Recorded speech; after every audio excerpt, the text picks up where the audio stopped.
But hey, at least I can eat some tuna while I'm watching this thing run. Oh yeah, Dad, I stole tuna. Hey guys, Joe here, and today I'm taking a look at a friend of mine's PC. He has this computer. He doesn't really use it much, I'm guessing. He said it's going to be for his son to play some games on. So he wanted me to kind of go through it, give it a look over, maybe upgrade a couple of parts if they needs be, and they needs be, trust me, and kind of make sure that it's functioning good enough for his son to play some games for now. He did tell me it was a pre-built system. He picked it up a few years ago, and I tried just doing a couple of quick searches to try to figure out what it is. He said it was a CYBERPOWER, and I did find some CYBERPOWEPC stuff built in this case, which is the M59 Classic series, and it's not a terrible looking case. If you watch this, I'll kind of do a quick walk around of it now. Moving around the outside, you can see it is covered with a light layer of dust. However, unlike a lot of computers I've seen, I wouldn't actually call this terrible.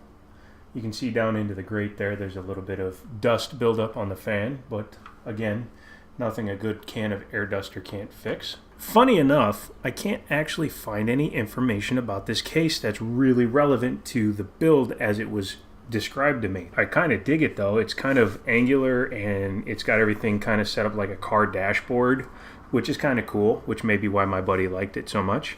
Again, a little dusty, but not too bad. On the front, you have two USB 2.0 and an eSATA connection, power button, reset.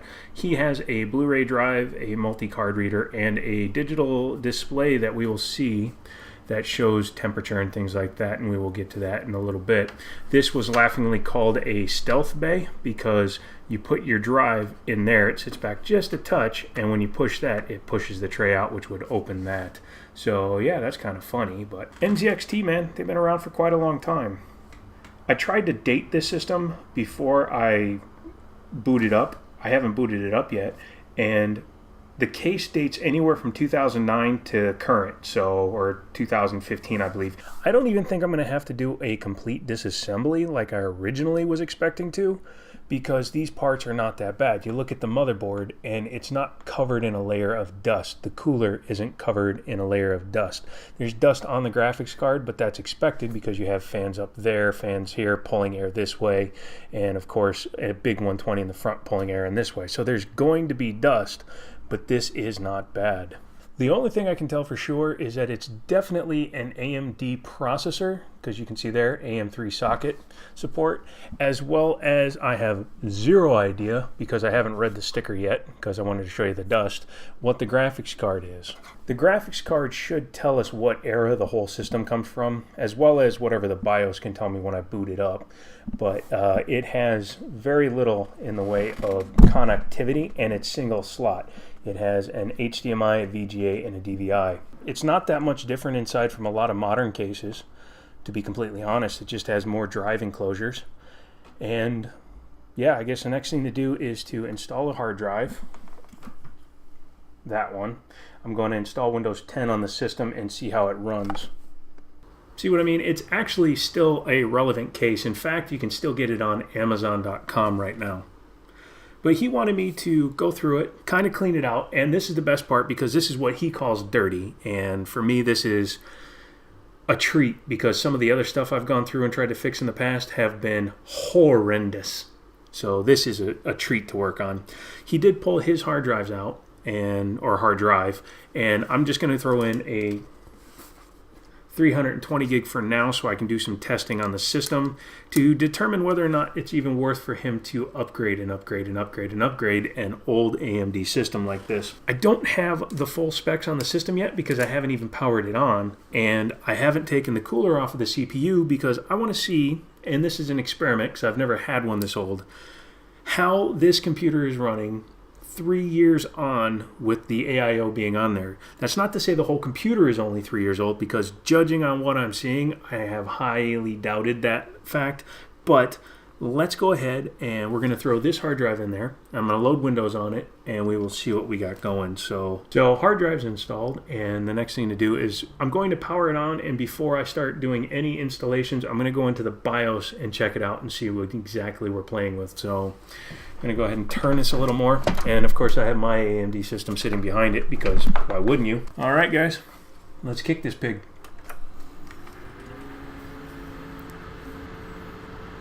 Hey, it boots so far. First thing I'm noticing is it's taking a long time to boot into even the BIOS. So that ain't good. Doesn't need a hard drive to boot into BIOS. Yay, we're in. Now let's go ahead and take a look at this thing. This is a Phenom 2 X2, so dual core, 4 thread, I believe, 550 processor. So as I suspected, it has a very old BIOS on it. In fact, let's take a look at it. September 28th, 2009. So this motherboard appears to be from the same vintage as the processor that's in there. So it's not a very good setup at all. And my hope is that once I get some stuff done to it, maybe we can get it running better, good enough to play like Minecraft and stuff like that. Although, you know, that I think about it, I don't even own Minecraft, but we'll try a couple of my other games that I own. So after 10 minutes of waiting for it to boot, first thing I'm going to do is I'm going to upgrade the RAM to a couple of better sticks of RAM that I have.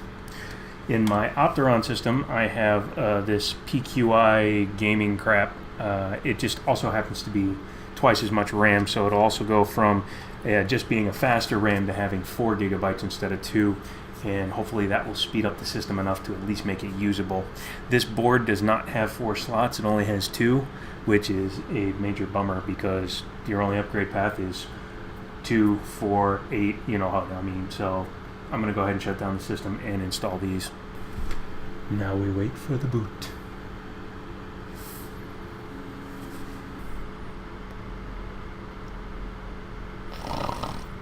Good news, I've got it booted up.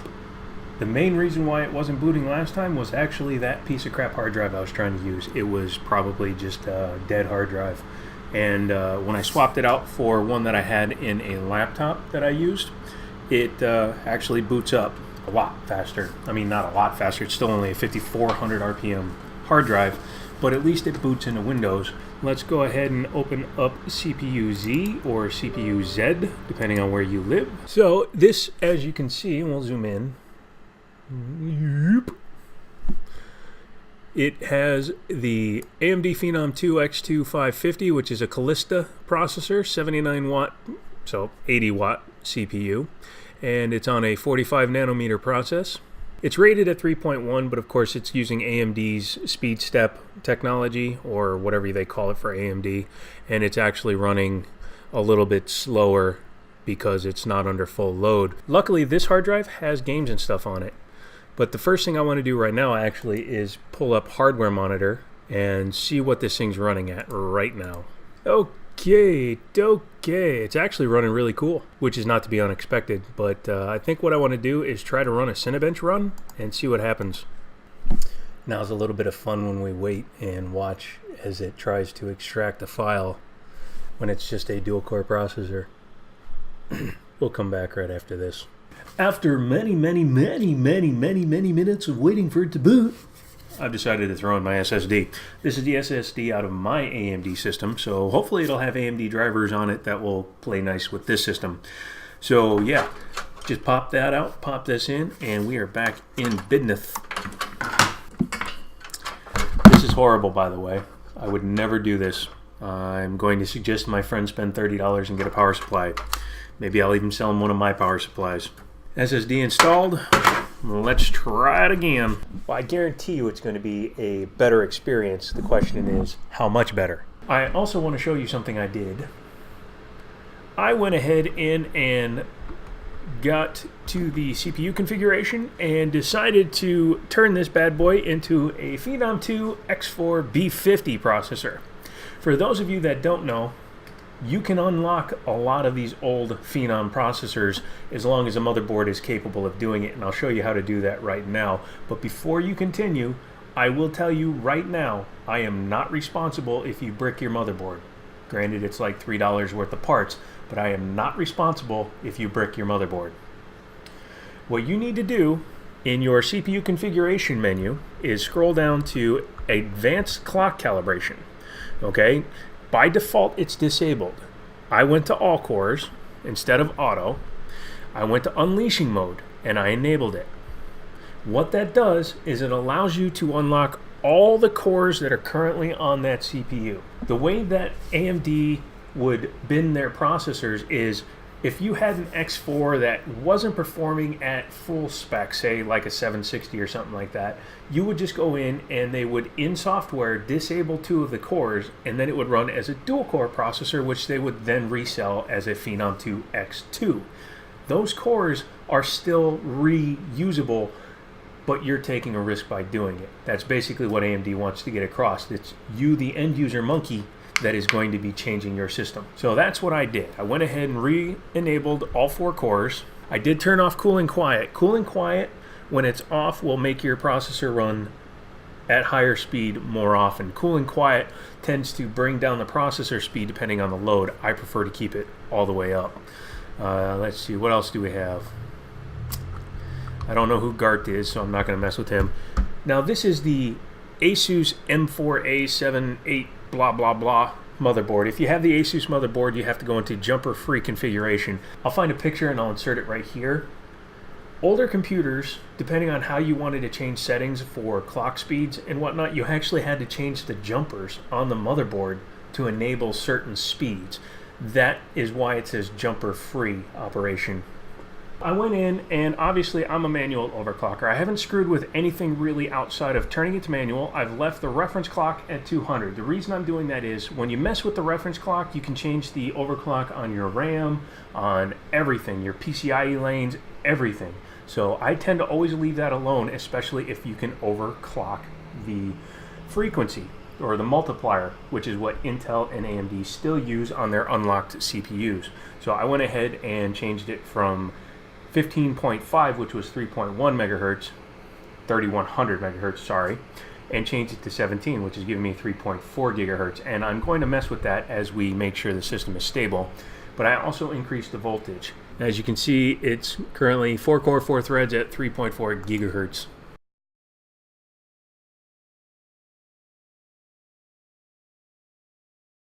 Hey! This thing actually did a lot better than I expected. It actually ran a Cinebench score of 323, which is actually faster than a i3 2120 system. It's actually faster than the processor that's in my just everyday video machine, so that's cool. Next, we're going to do some gameplay at the 3.4 gigahertz speed, and I have loaded up right now CSGO, and it's only showing a 17% usage on the CPU, which is pretty good, so I'm happy there. And we'll kind of do some gameplay. Really quickly, I'm going to show you the video settings. It's running at 1080p on high, very high. In fact, what I'm going to do is I'm going to turn this down to medium because this is a GTS 250 that I haven't overclocked yet, and I don't think it needs to be that high. The goal is 60 FPS. That's what I would like to achieve. And look at that, 75 FPS. Dropping into 50 when you're getting into some action, but 50 to 100, a million FPS, I think will be good. Don't forget, I'm also just upgrading this or improving it for my friend to let his kid play with it. So if it can run CSGO at 58 degrees, 97% usage, and get 80 FPS outside, and in the 60s inside, I think this might actually work. Okay, I overclocked it too far, and this is what they tend to do when you overclock a card too far, is they will default to a lower setting. So what I need to do now is actually uninstall the driver and reinstall it, because as it currently sits, it will not allow it to overclock past that number again until I reinstall the driver. Okay, as you can see, that is going to be my final result. I actually spent even more time trying to get this thing tuned up when you weren't looking, because it wound up taking me about 45 minutes to find this overclock, which is not bad and seems to be pretty stable. I'm going to play some games with it, and then we're going to go into it and goof around a little bit more. But as you can see, we've achieved a 354 CB Cinebench score.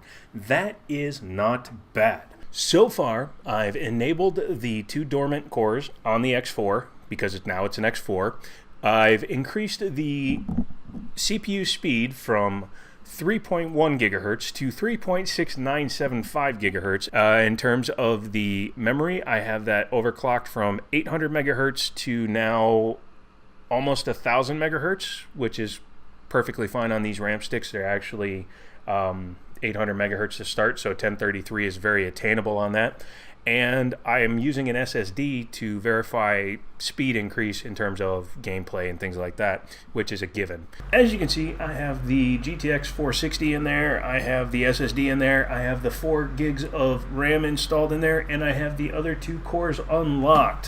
What does that do for this system? Well, it takes it from a pretty much unusable mess, mainly because of the number of cores that were on the processor that were available, and it turns it into a computer that for a younger child, they can play some games on this. I used to play GTA 5 on a computer with a lower Cinebench score than this, so that is set.